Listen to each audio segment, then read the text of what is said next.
Glória a Deus. Paz do Senhor. Amém. Pode tomar seu assento, fique à vontade. Muito bom estar aqui. Agradeço Johnny e toda a sua família. É sempre muito gostoso estar aqui. Eu confesso que eu sou tentado a pregar rapidinho para eu poder ir lá estar na casa do Johnny. Comida que ele faz, a Jéssica na verdade faz, né? Ele só ajuda a pagar, né? Glória a Deus. É muito bom rever todos vocês, todas essas carinhas conhecidas de retiros e acampamentos e congressos. É muito bom estar aqui. E é tempo de crescer. É tempo de crescer e eu creio que Deus tem uma palavra para a gente aqui para nos fazer crescer.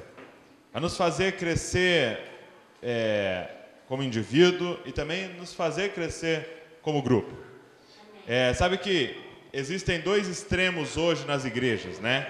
O que a gente chama de numerolatria, ou seja, uma idolatria dos números, onde as pessoas ficam o tempo todo fazendo a seguinte pergunta: quantas pessoas tinha no culto? Quantas pessoas tinha no culto? Quantas pessoas tem na sua igreja? Quantas pessoas tal? E quantas pessoas vai ter no domingo? Você contou e tal? É uma numerolatria. O pessoal está idolatrando números. Mas, ao mesmo tempo, existem alguns lugares onde há uma numerofobia. Ou seja, esse cara tem medo de números. Uma vez eu cheguei para um pastor e perguntei para ele assim: quantas pessoas tem na sua comunidade? Ele: não, a gente não conta. A gente não quer saber. Falei: calma. A gente não quer saber, quem veio, quem não veio. E eu creio que também não é por esse lado. Por quê? Porque tem um livro na Bíblia chamado Números. Deus contou a galera.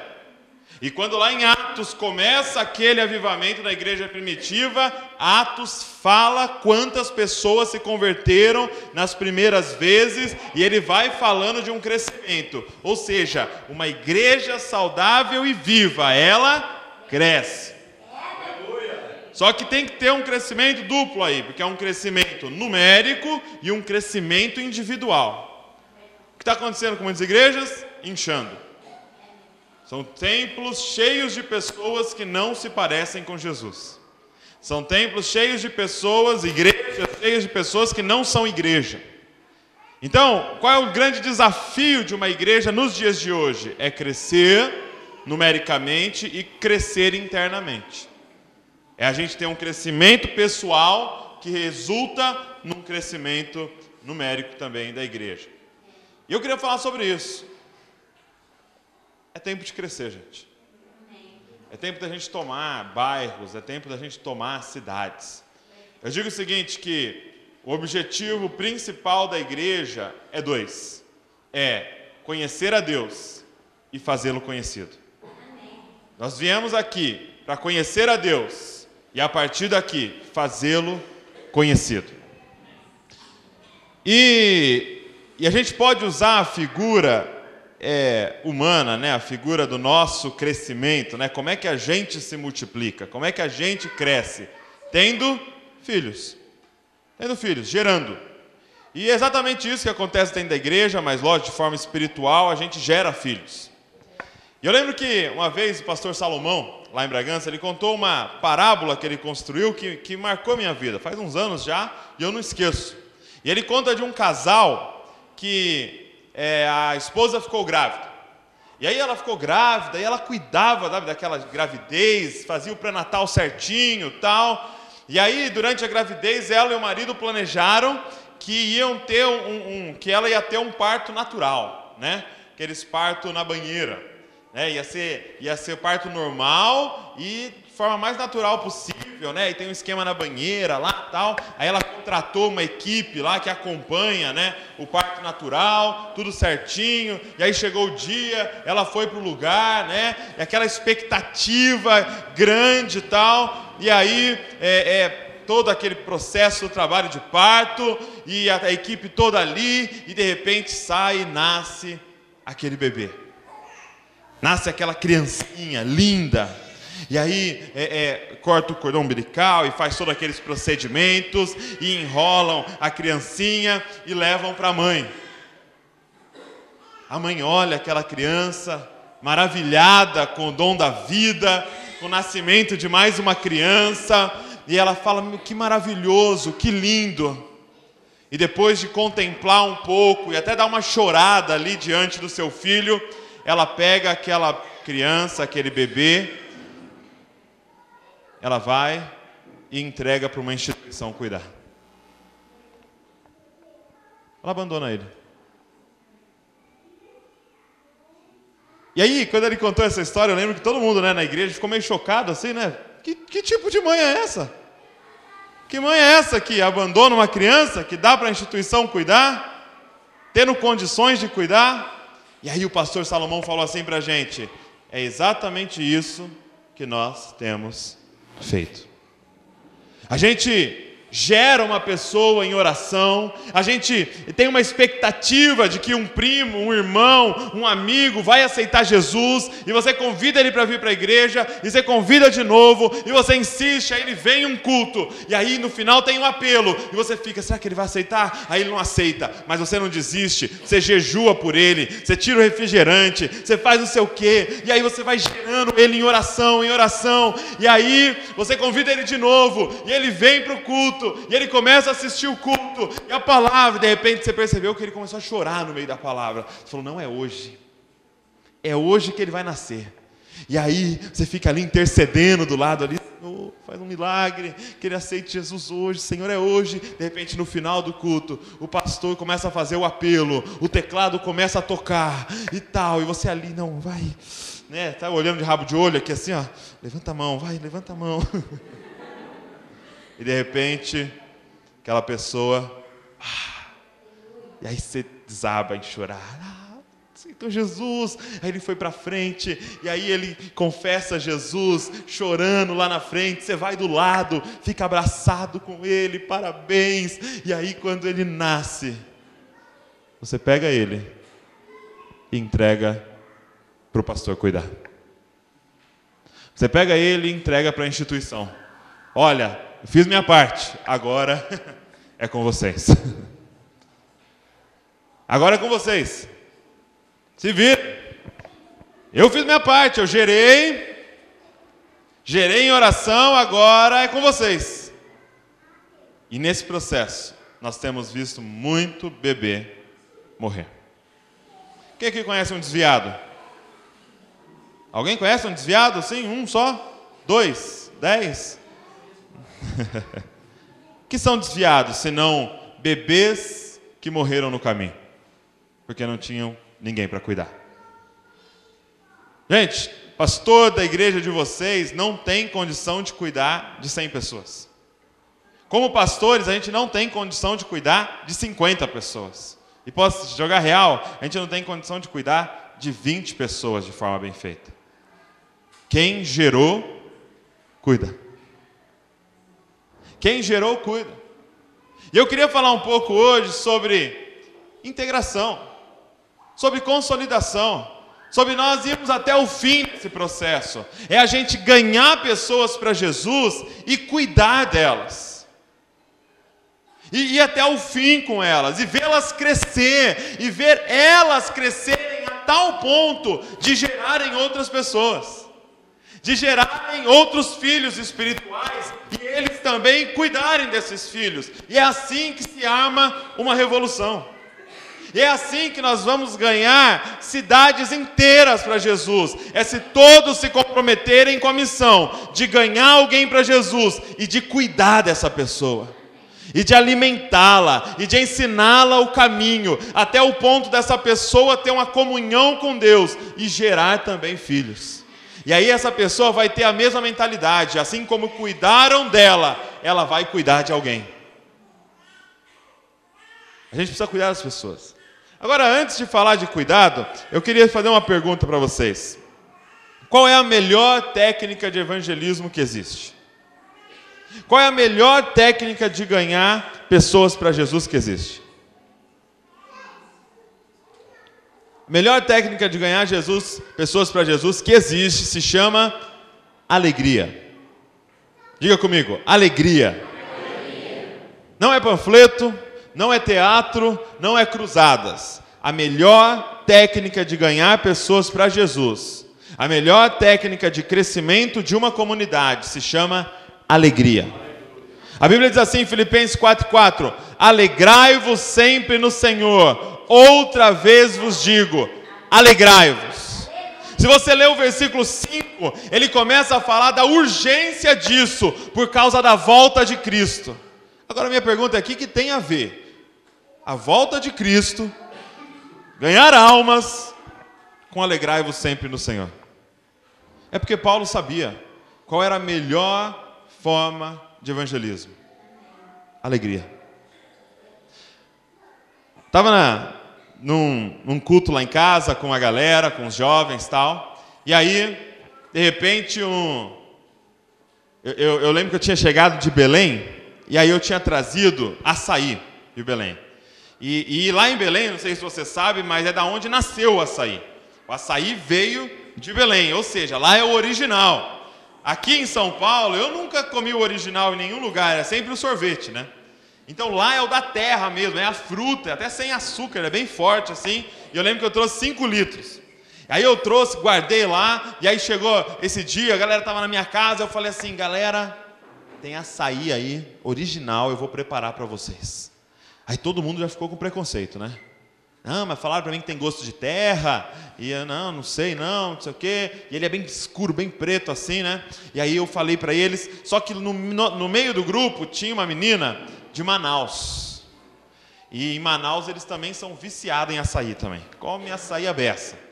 Aí ela falou assim: o quê? Tem açaí? Não, deixa que eu preparo, pode deixar comigo. Aí ela pegou o açaí, e aí ela já sabia um jeito de descongelar, já sabia um jeito de bater, sabia o tanto de água que tem que pôr, e ela começou a preparar tal, e você percebia, enquanto ela preparava, a boca dela estava cheia de água, gente.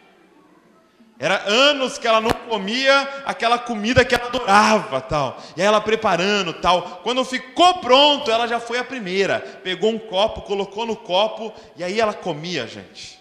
Com um gosto aquele negócio. Ela cada colherada, ela gemia, sabe? Meu Deus, que delícia! Esse é o verdadeiro. Vocês não têm noção. Isso aqui sim é açaí. E ela comia e estava feliz. Sabe o que aconteceu? Todos experimentaram açaí. Todos disseram o seguinte: põe um pouquinho para mim. Põe um pouquinho para mim. Põe um pouquinho para mim, eu quero experimentar, eu quero experimentar, eu quero experimentar. Por quê? Porque eles estavam diante de alguém regozijando, alguém se deliciando no açaí. E deixa eu te dizer uma coisa: toda vez que você se delicia em alguma coisa, é automático você glorificar isso que você está se deliciando.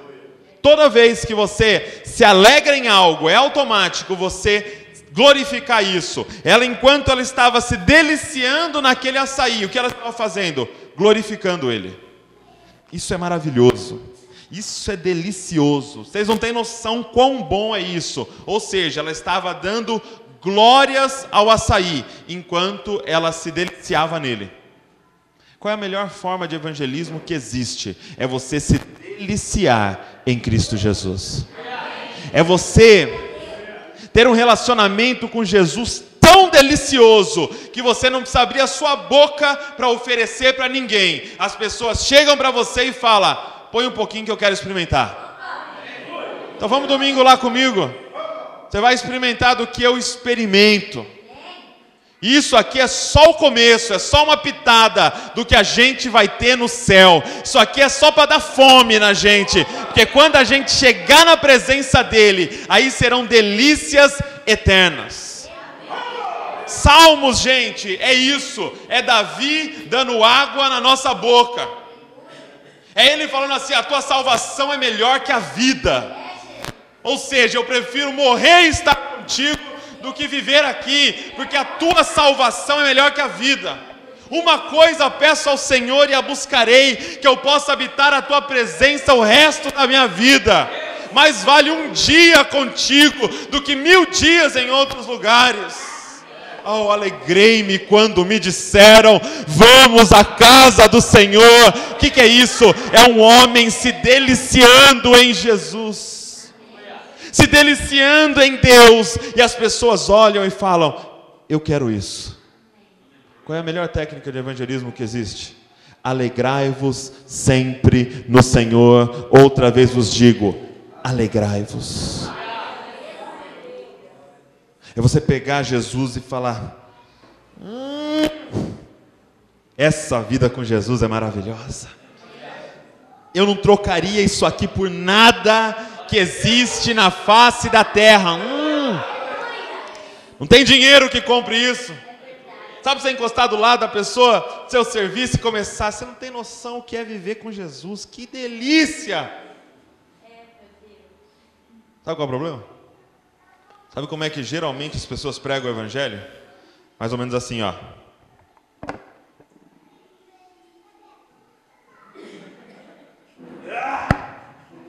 Ai, meu Deus. Quer? É bom. Uma delícia. É amargo, mas cura, gente. Ó, você vai pro inferno. Melhor pegar. Os caras vão falar: o quê? Sai fora, cara. Eu ir na sua igreja? Mas é mó chato, não pode fazer nada. Vocês são tristes, vocês são... Cara, a frase que tem mais me irritado na história de pessoas com microfone é a seguinte frase: eu sei que vocês poderiam estar em casa assistindo televisão, vocês poderiam estar jogando bola, poderiam estar com as suas famílias, mas vocês vieram aqui por sacrifício. Tipo, aqui é horrível, mas nós estamos aqui. Não é isso, gente. Não é isso que Deus propôs.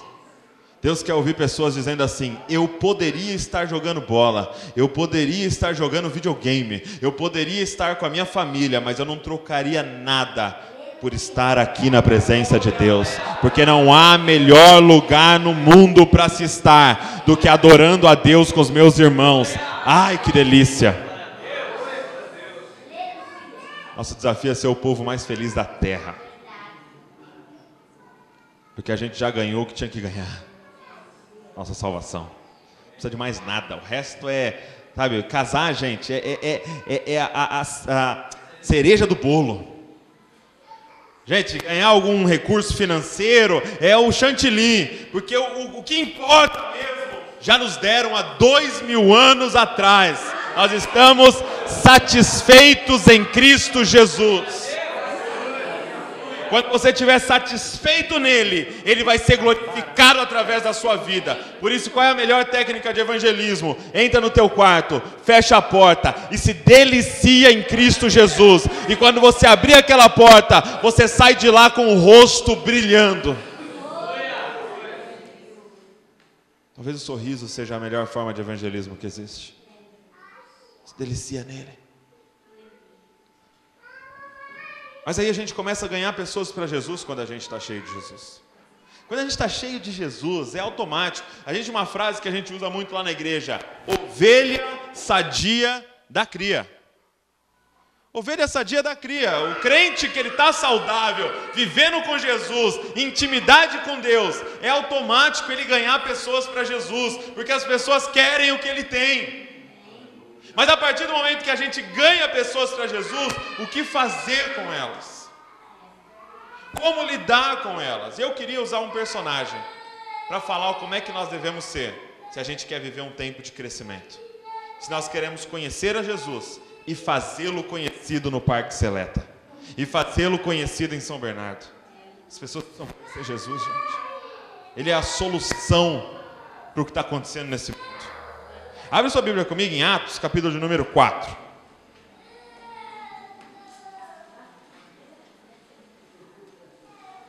Atos, capítulo de número 4. Vocês vão conhecer, alguns vão conhecer e outros vão relembrar de um personagem aqui.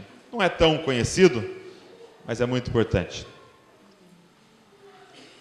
Nos ensina muito. Atos 4. Quem achou, diga: eu amo a Bíblia. Mateus, Marcos, Lucas, João. Atos 4, 36, versículo 36. Queria falar um pouco sobre Barnabé.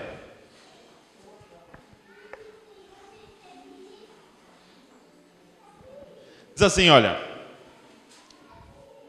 José, um levita de Chipre, a quem os apóstolos deram o nome de Barnabé, que significa encorajador, vendeu um campo que possuía e trouxe o dinheiro e o colocou aos pés dos apóstolos.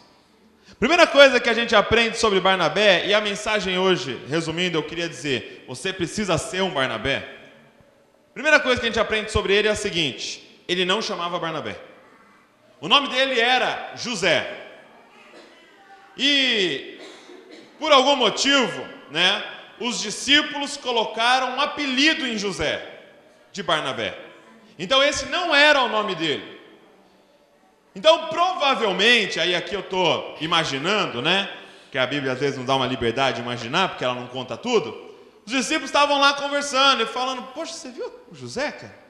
Que cara abençoado, que cara feliz, que cara cheio do Espírito Santo, que homem de Deus. E aí o outro discípulo perguntou: qual José?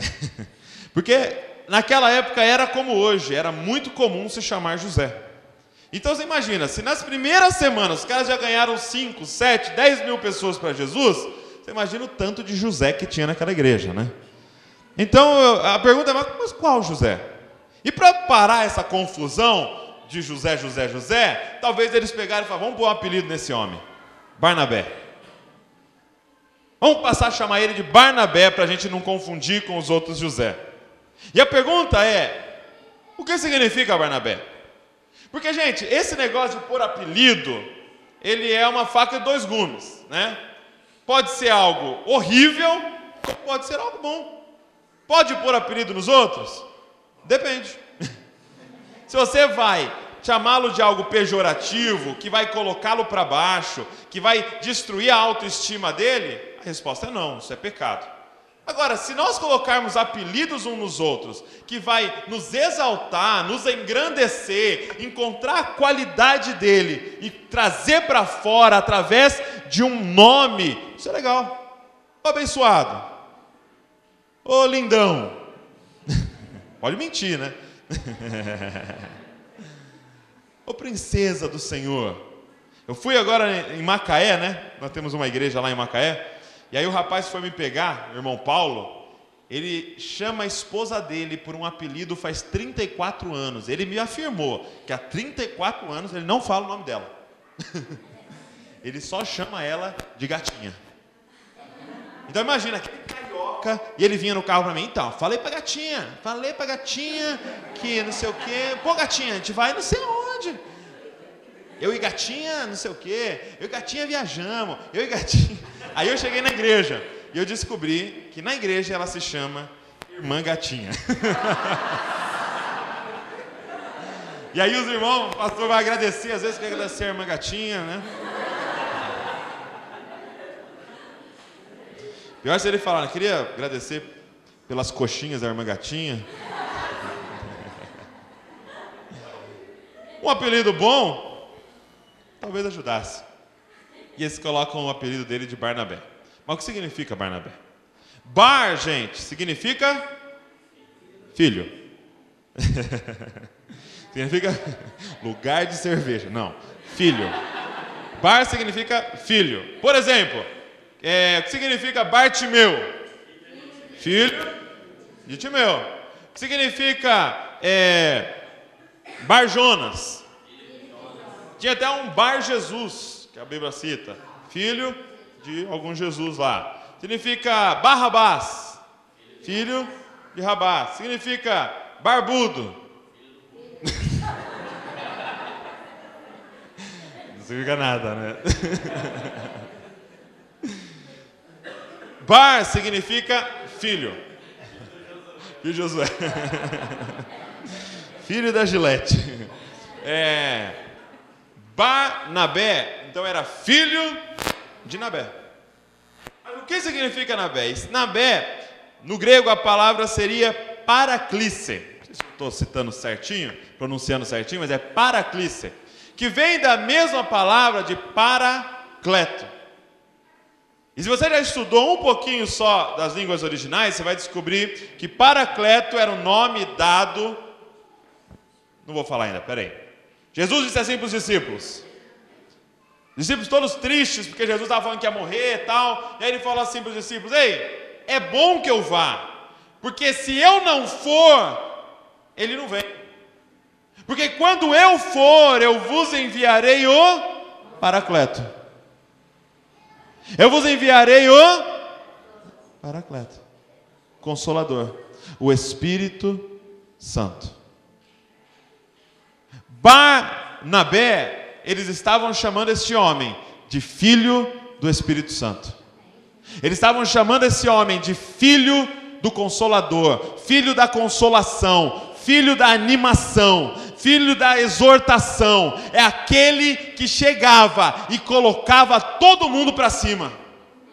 Você está para baixo, chega o Consolador e ele consegue te consolar, ele consegue colocar você de pé de novo. Você cai, ele te levanta. Esse homem, ele tinha uma característica tão interessante, que a ponto dos discípulos, os amigos dele, colocar o nome dele de filho do Espírito Santo, filho do encorajamento, filho da consolação. Sabe, gente, precisa urgentemente surgir, nascer Barnabé e Barnabelas dentro da igreja.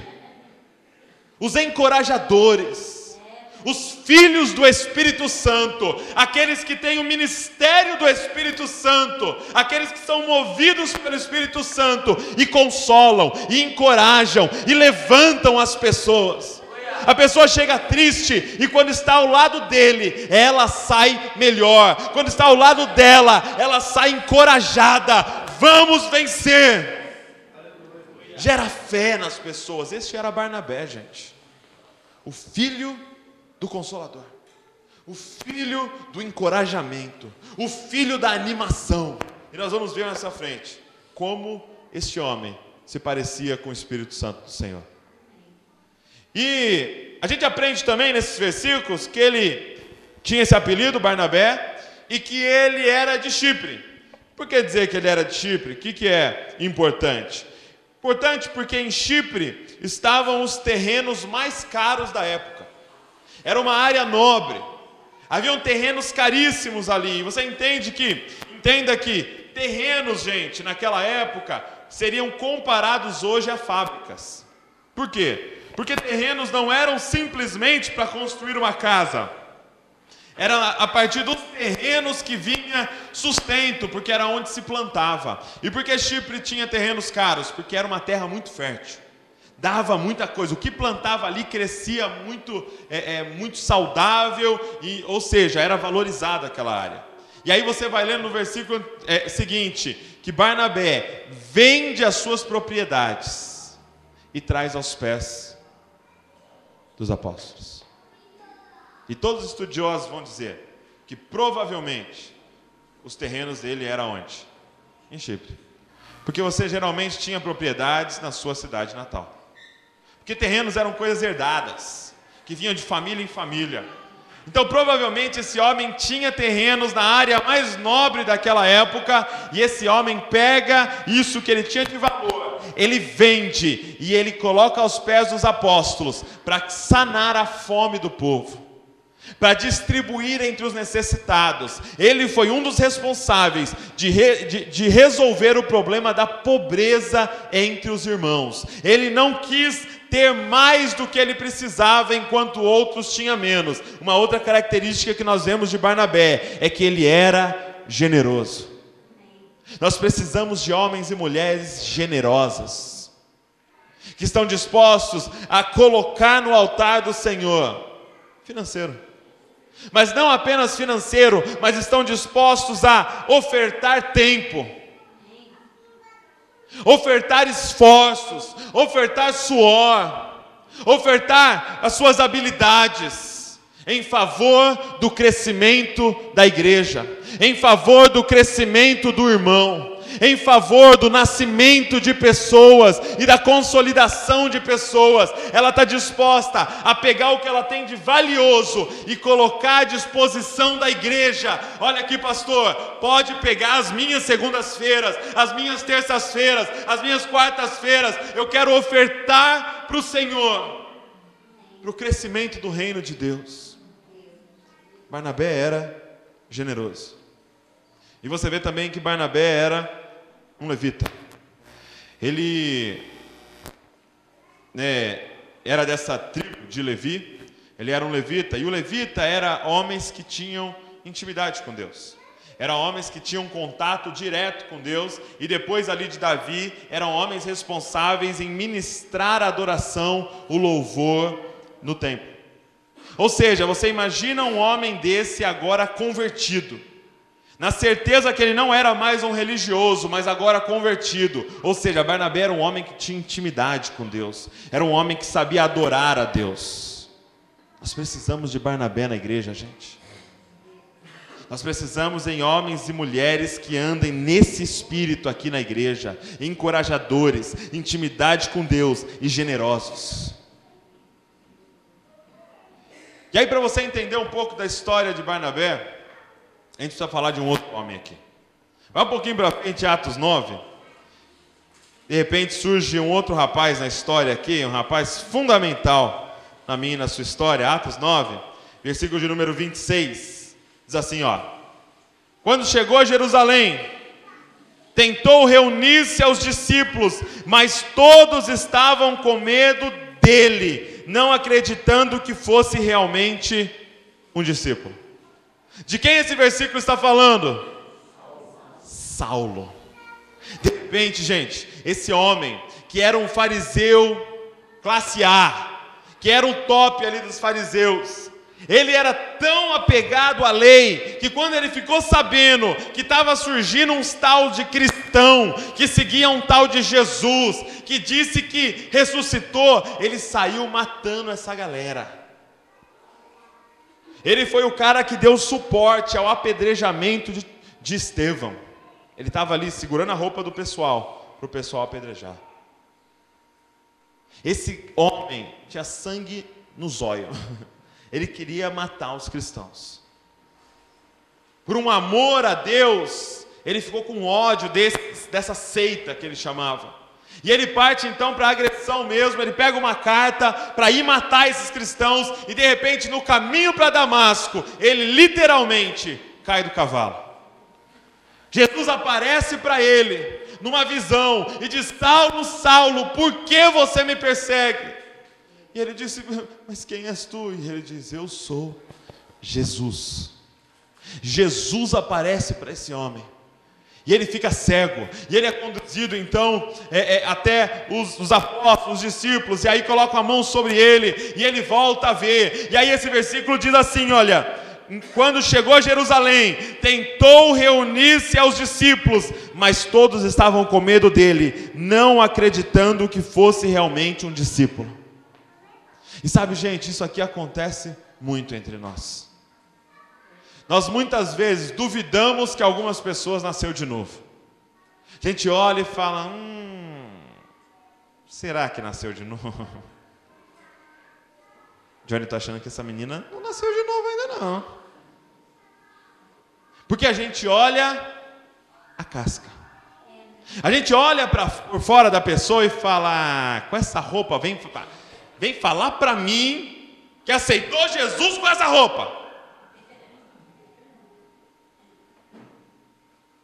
Sabe, gente, algumas pessoas têm um encontro com Deus tão violento, mas tão dramático, que no dia que elas aceitam Jesus, elas já resolvem um monte de coisa. Tem gente que para com vícios no dia que aceita Jesus. Se você ouve testemunhos assim: eu fumava, de repente aceitei Jesus e nunca mais pus um cigarro na boca, tal. É um testemunho maravilhoso. Mas em sua maioria não é assim.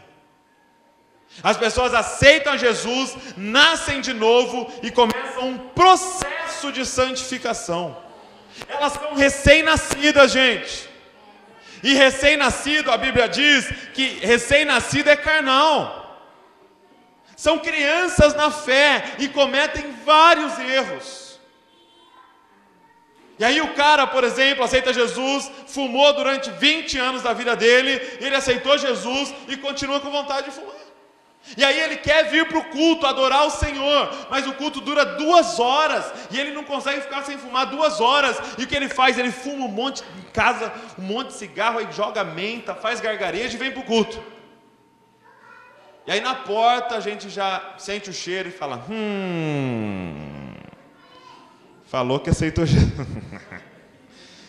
E esse bafão de cigarro e aceitou Jesus. E aí você comenta com o irmão, olha o bafo de cigarro do fulano. E aí o irmão já joga para você assim, o bafo não é nada, eu vi ele fumando na rua esses dias. Eu passando, ele estava atrás de um poste, assim, só com o cigarrinho na boca. E depois vem aqui falar que aceitou Jesus. E a gente pega essas pessoas e joga para fora da igreja. Ele tentou se ajuntar aos discípulos, mas não acreditaram que ele era um discípulo. Porque olharam para o passado, porque olharam para a aparência. Nós fomos chamados, gente, para não conhecer ninguém segundo a carne mais, mas segundo o Espírito. Nós somos chamados a não olhar mais para essa casca, mas conseguir enxergar o que Deus enxerga dentro das pessoas. Eu não vejo como o homem vê, eu vejo o coração, diz o Senhor. Quantas pessoas a gente jogou para fora, gente? Porque não acreditaram que era um discípulo. Mas as duas palavras seguintes desse trecho, elas nos dão esperança. Porque quando ninguém acreditou, todos estavam com medo, sabe quando o cara chega, todo mundo senta no outro lado? Quando ninguém acreditou, a Bíblia diz assim, no versículo de número 27, mas Barnabé. Ninguém acreditava que ele era um discípulo, mas Barnabé. Sabe qual é a esperança? É que tenha Barnabé no meio da igreja. É que tenha homens e mulheres que enxergam além da casca, que enxergam além do passado da pessoa e conseguem ver o que ninguém consegue ver, o que a pessoa pode se tornar. O que seria de nós sem essas duas palavras, mas Barnabé? Talvez nós não teríamos metade do Novo Testamento, gente. Porque a gente não estava enxergando o que Deus estava enxergando. E diz, mas o Filho do Espírito Santo o levou até os apóstolos e lhes contou como no caminho Saulo vira o Senhor, que lhe falara, e como em Damasco ele havia pregado corajosamente em nome de Jesus. Enquanto todo mundo estava com medo, enquanto todo mundo não acreditava que era um discípulo, tem um homem chamado Barnabé, que olhava para esse rapaz e via qualidades nele. Ele aceitou Jesus sim, ele teve um encontro com Jesus, eu acredito nele, eu até vi ele pregando por aí. Pode ser que ele esteja com bafo de cigarro, mas eu já consigo ver um homem liberto pelo sangue de Cristo, que vai ser alguém muito usado por Deus. Nós temos que ver além do bafo de cigarro, gente. Nós temos que ver além do decote, além da saia curta. Nós temos que ver o que Deus enxerga naquela pessoa. Nós temos que enxergar, gente. Porém, Barnabé, que você seja esse Barnabé, que você seja essa Barnabela, que vê o que ninguém vê, que enxerga o que ninguém enxerga nas pessoas. Não desista de ninguém. Não desista de ninguém. Não desista de ninguém, porque Deus não desistiu de você. Não desistiu de você. Ele pega Paulo, leva até os apóstolos e fala: eu sei que vocês estão com medo, mas eu acredito na conversão desse homem. Eu vi ele pregando, e tem alguma coisa que a gente não está vendo, tem alguma coisa nele, vamos ajudá-lo. E 28 diz assim: Saulo ficou com eles e andava com liberdade em Jerusalém, pregando corajosamente em nome do Senhor. Está vendo? Você vê um homem integrado. Um homem que começou a se sentir em casa e andava livremente em Jerusalém, tal. Ou seja, alguém pegou esse homem e começou a integrá-lo. Começou a fazer ele se sentir parte dessa família. E aí continua dizendo assim: falava e discutia com os judeus de fala grega, mas estes tentavam matá-lo.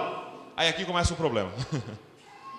Ele começou a pregar, mas não só pregar, ele começou a discutir com a galera. E é interessante porque o próprio Paulo escreve nas cartas: não entrem em discussões. Ou seja, não faça o que eu fiz. E ele estava em discussões tão calorosas com os caras, que os caras queriam matá-lo. Os caras queriam matá-lo. Ou seja, acho que ele estava enfiando a Torá na cara dos caras. Vocês não estão vendo aqui, ó. Isso aqui fala de Jesus, seus mané. Vocês são um bando de tonto. Olha aqui a Bíblia. E tentando enfiar a goela abaixo o Evangelho. O que era isso, gente? Isso aqui se chama criança. Nós temos que respeitar o tempo de criança das pessoas, gente. Nós temos que respeitar a meninice das pessoas. Às vezes a gente exige maturidade de quem está começando. Ele tem o direito de errar. Ele é um bebê na fé. Pode ser um mega fariseu que estudou aos pés de Gamaliel, mas ele é um bebê espiritual. Ele acabou de ter um encontro com Jesus e na sua ânsia de fazer alguma coisa, ele estava errando. E sabe o que acontece? Eu acredito que ele começa a mexer com a paz da igreja. Por quê? Porque quando os caras estavam querendo matá-lo, porque a Bíblia diz que eles estavam em paz com todo mundo, que o povo olhava para eles com bons olhos, estavam em paz com todo mundo, a ponto de eles estarem crescendo diariamente. E de repente chega esse cara e começa a tumultuar. Chega esse tal de Saulo, e na sua ansiedade de pregar, começa a arrumar inimigos para a igreja. Sabe o que essa igreja faz? Eles se reúnem e falam: gente, vamos fazer uma vaquinha? Dar um presentinho para Saulo? Vamos? A gente ama muito esse Saulo. Vamos dar um presente para ele? Aí todo mundo: não, vamos. Todo mundo contribui. E aí foram lá e compraram um presente. Chegaram para Saulo: Saulo, você é tão precioso, Saulo. Te ama tanto que a gente comprou um presente para você. É mesmo o quê?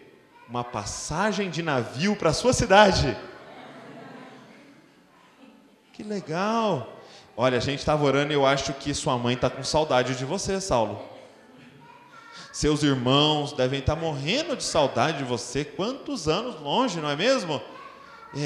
A gente vai até levar você no porto para garantir que você entrou nesse navio. Amém, irmão Saulo?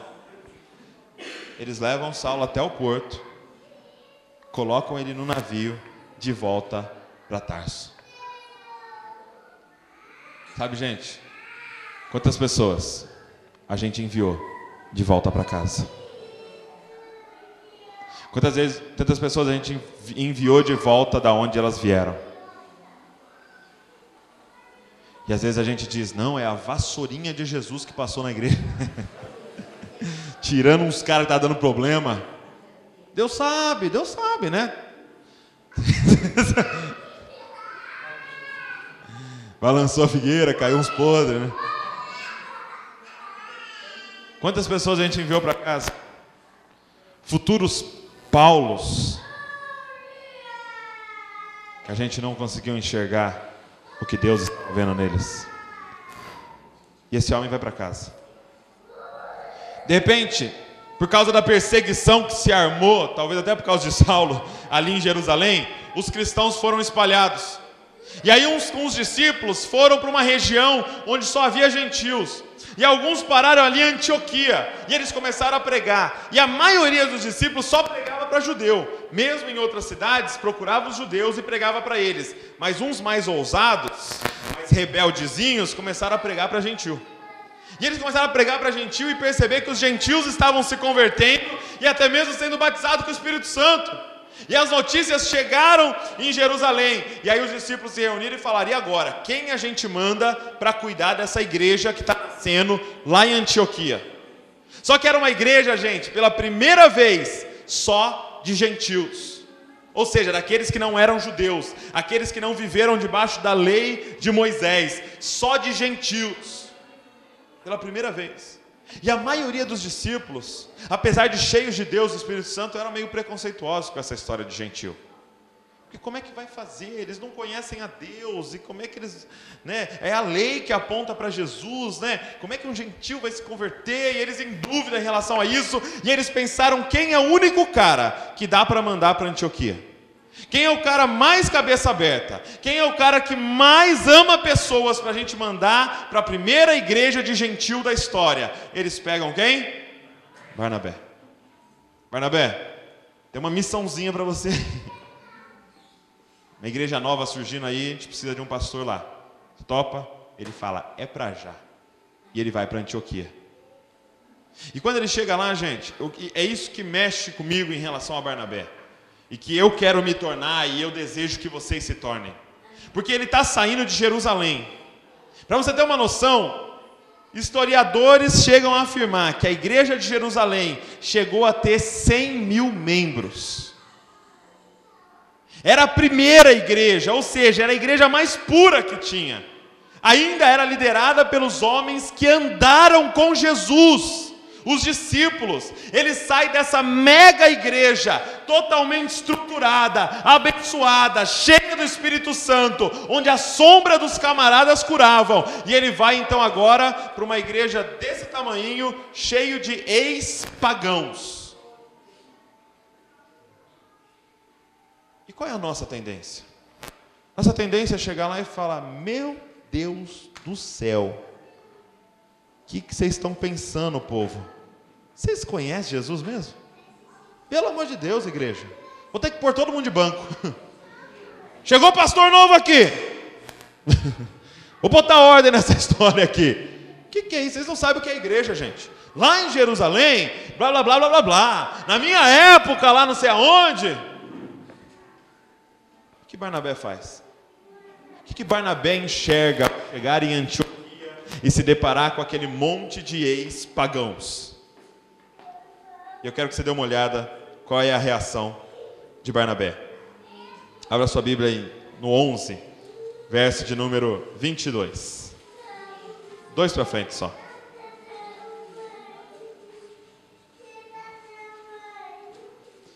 Verso de número 23, perdão.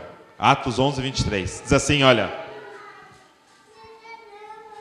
e este, Barnabé, ali chegando e vendo a graça de Deus, ficou alegre e os animou a permanecerem fiéis ao Senhor de todo o coração. Ele chega nessa igreja, começando, que talvez estava até um caos naquele início, e o que ele enxerga? Ele enxerga a graça de Deus, e ele chega para aquele povo e começa a animá-los a permanecer no caminho do Senhor. Nós precisamos de homens assim, gente.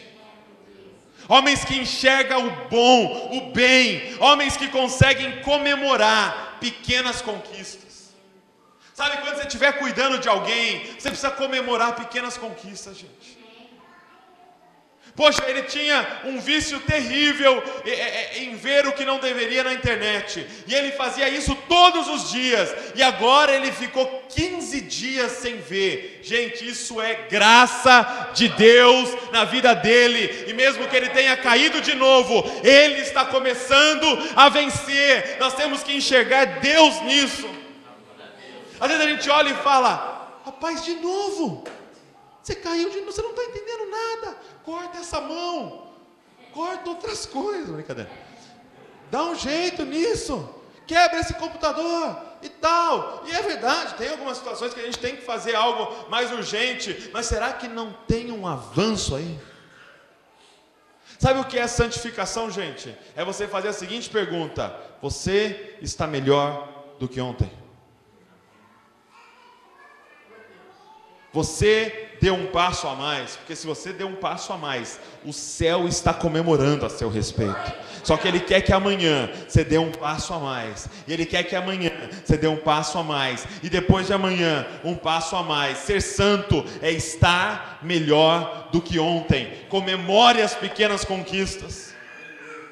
Comemore, ali estava um monte de pagãos há um mês atrás, agora de uma forma talvez tudo bagunçada, eles estão adorando a Jesus. Isso é graça de Deus, isso é Deus naquele lugar. Precisamos de homens e mulheres que enxerguem as coisas boas que Deus está fazendo, até mesmo no caos, até mesmo no bafo de cigarro, até mesmo no viciado, até mesmo na mal vestida. Nós temos que ter homens e mulheres que conseguem arrancar o que tem de bom dessas situações.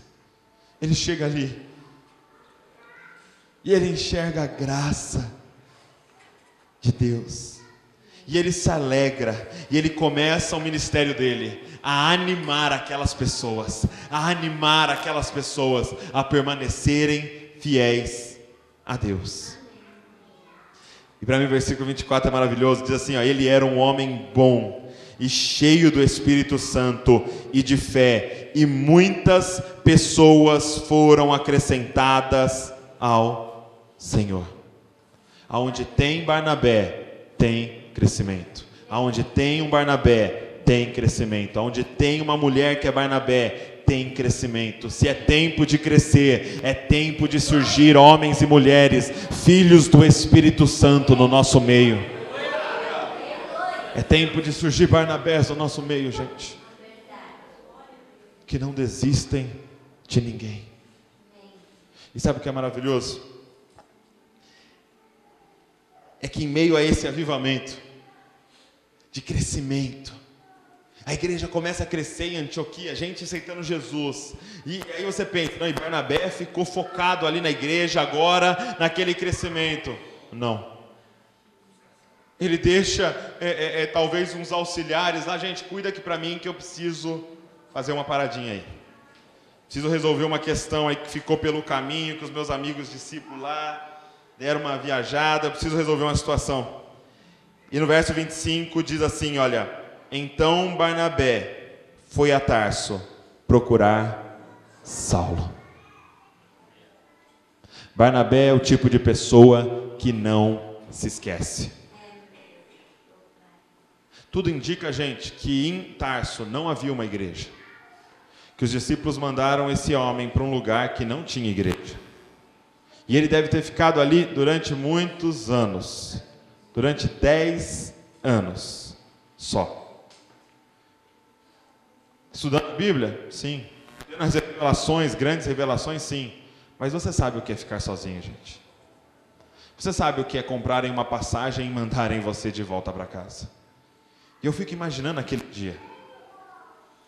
Talvez Barnabé chegou na cidade e falou assim, ei, vocês conhecem um tal de Saulo que trabalha com tendas, tal, solteirão? Aí o pessoal, pô, não, sei, ele mora na casa ali, inclusive ele discute bastante com o pessoal aqui. Estão tentando matar ele, está escondido. Aí é esse.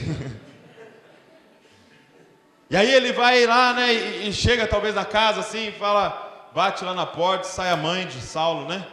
Fala, é aqui que mora o Saulo? Ela é aqui mesmo. Ele está aí? Tá lá dentro lendo a Bíblia. Ele fala, poxa, será que você poderia chamar ele? Fala para ele que é o amigo dele, Barnabé. É o amigo dele, Barnabé. E eu fico imaginando essa cena, sabe? Porque ele nem imaginava Barnabé aparecer lá, porque a distância de Tarso para Jerusalém era muito longe. E aí eu acho que a mãe dele vai lá no quarto e fala, ô Saulo, tem um tal de Barnabé aí na porta. Barnabé? O filho do Espírito Santo está aí. O animador está aí. E ele deve ter ido, gente, e pulado no pescoço de Barnabé.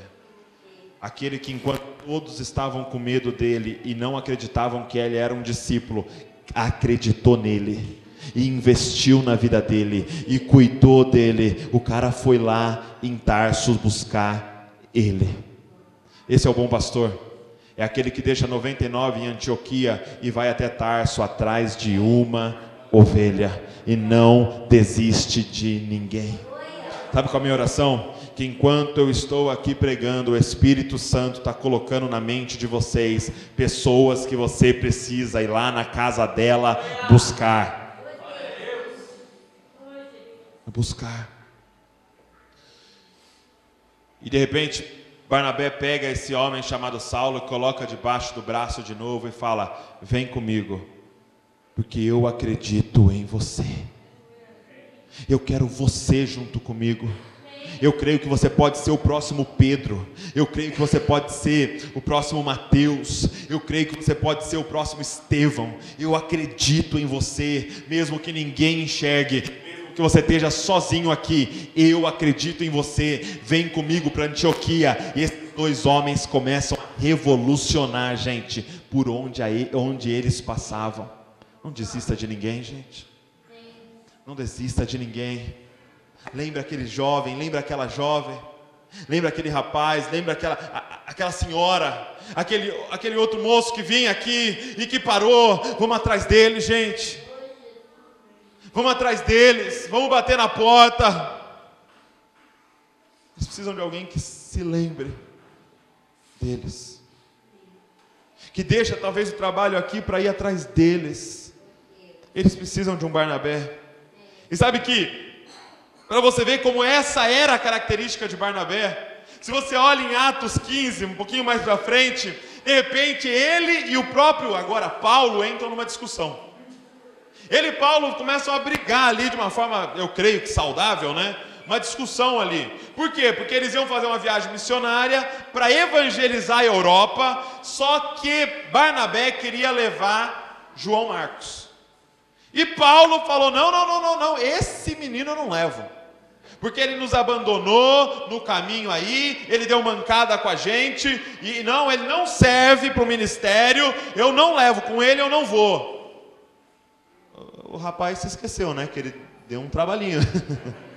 A gente se esquece, né, a gente deu trabalho. Não, ele vai dar muito trabalho para a gente. Barnabé, nem pense em levar esse rapaz, eu não quero. Barnabé encerra a discussão, e olha que interessante. Paulo, vai para uma viagem missionária, para evangelizar cidades e mais cidades. E Barnabé, a Bíblia diz que volta para Chipre, para cuidar de um rapaz, chamado Marcos. Enquanto uns vão ganhar cidades, outros vão gerar e cuidar de pessoas que vão ganhar cidades. Enquanto uns vão pregar para multidões, outros vão gerar e cuidar desses que vão pregar para multidões. Alguém ganhou Billy Graham para Jesus. Alguém ganhou os grandes pastores da nossa nação para Jesus. Alguém ganhou o meu vozico para Jesus, que gerou o meu pai, o Josué, que gerou a minha vida. Alguém é Barnabé.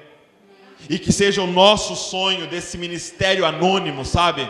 Onde ninguém vê, onde nós não estamos evangelizando a Europa, nós voltamos para casa e colocamos um menino do nosso lado e cuidamos dele até ele crescer, até ele se desenvolver. Foram muitas mancadas no caminho, mas você olha para ele e fala: eu acredito no que há dentro de você, eu acredito no seu dom, eu acredito no Espírito Santo que pode habitar em você e revolucionar.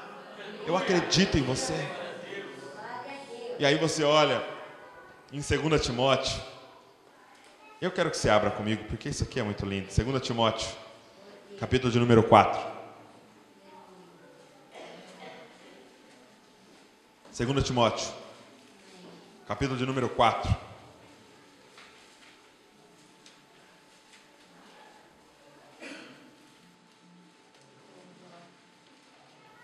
O versículo de número 9.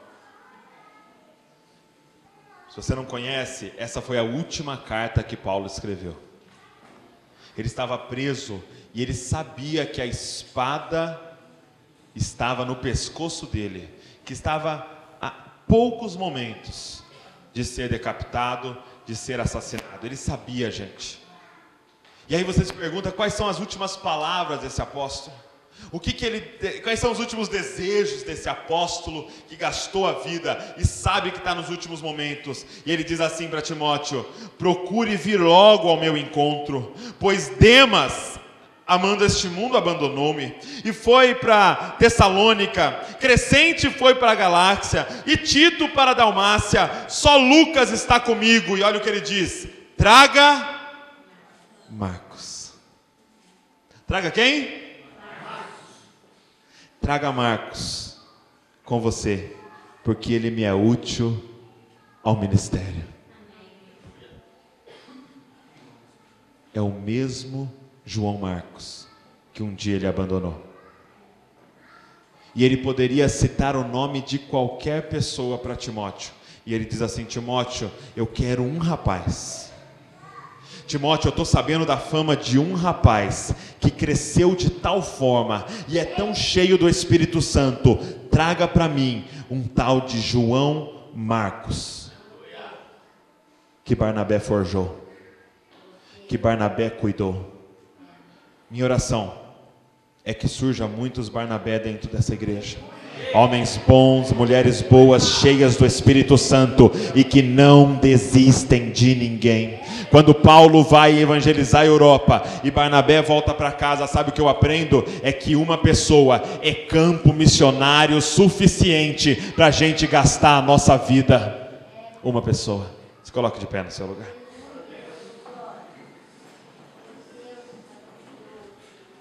Não desista de ninguém, gente. Não desista de ninguém.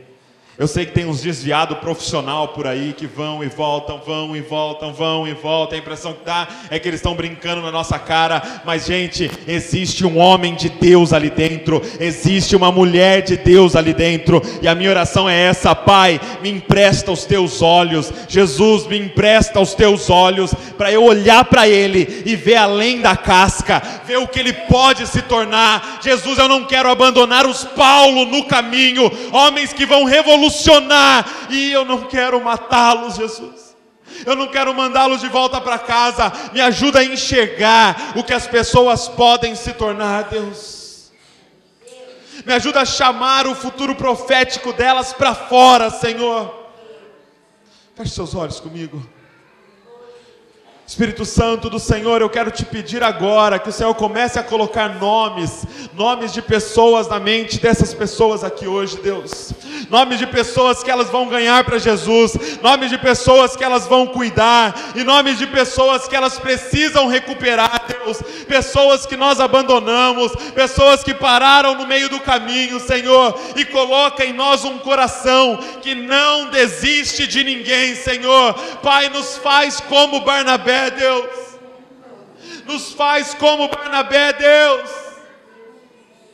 Os filhos do Espírito Santo, Deus. Nos ajuda, Pai, a ter a nossa agenda, Deus, lotada de pessoas, Pai. Oh, Pai, que é tempo de crescimento, Pai. É tempo do teu reino expandir. É tempo deste lugar não caber mais de pessoas cheias do Espírito Santo. Mas levanta os Barnabés, Senhor, que vão cuidar dessas pessoas, Deus. Senhor, abre o nosso ventre para gerar, mas nos dá a capacidade de cuidar, Senhor. Nós queremos ganhar uma multidão, Deus, e cuidar bem dela, Senhor. Nós queremos povoar o céu, nós queremos esvaziar o inferno, Senhor. Por isso nos faz como Barnabé, Deus. Quando ninguém acreditar nas pessoas, que nós não desistamos delas, Senhor. A gente quer insistir, Senhor. Por isso nós colocamos o nome delas agora em oração, Pai, e declaramos e firmamos um compromisso diante de Ti. Nós não vamos desistir delas, Senhor. Não vamos, e num futuro breve nós vamos ver elas aqui, Senhor, servindo a Ti, e num futuro breve nós vamos ver elas gerando outras pessoas, Deus, e uma revolução irá acontecer neste lugar, Pai. Eu profetizo, Senhor, que um culto não vai caber mais aqui, Senhor. Eu profetizo que esse salão não vai mais ser o suficiente, Pai, porque é tempo de crescimento, é tempo de crescimento, é tempo de crescermos a Tua presença, Deus. Nos faz como Barnabé, Pai. Nos faz como Barnabé, Senhor. Nos faz como ele, Senhor.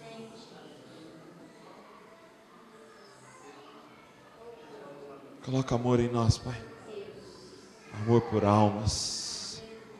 Amor por pessoas, Deus. Nos dá os Teus olhos, Pai. Nos dá os Teus olhos, Pai. No nome de Jesus. Amém. Deus abençoe, gente. Foi mal.